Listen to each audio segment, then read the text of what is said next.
ગુજરાતમાં મોટાભાગના લોકો ખેતી સાથે સંકળાયેલા છે.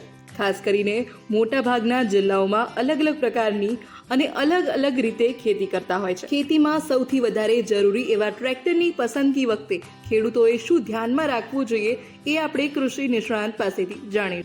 મારું નામ રવિ કાછડિયા, વિષય નિષ્ણાંત કૃષિ ઇજનેરી તરીકે કૃષિ વિજ્ઞાન કેન્દ્ર મહેસાણા તરીકે ફરજ બજાવું છું.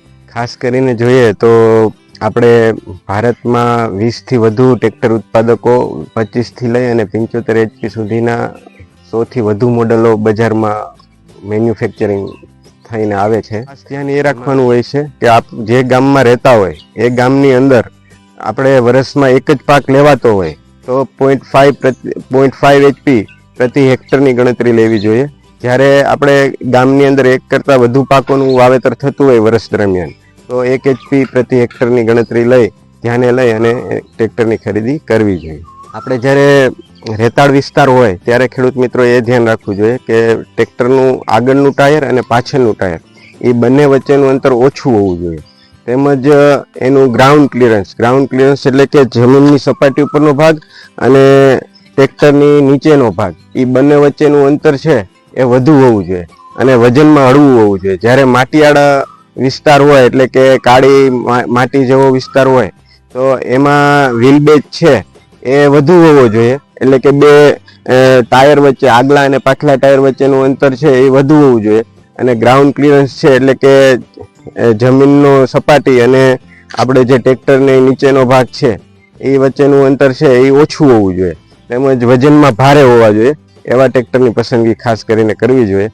તેમજ આપણે જે તે વિસ્તારની આબોહવા પણ ખૂબ આમાં કે જ્યારે આપણે ગરમ હવામાન વાળા વિસ્તારમાં રહેતા હોય તો વોટર કુલ્ડ એન્જિન વાળા ટ્રેક્ટરની પસંદગી કરવી જોઈએ.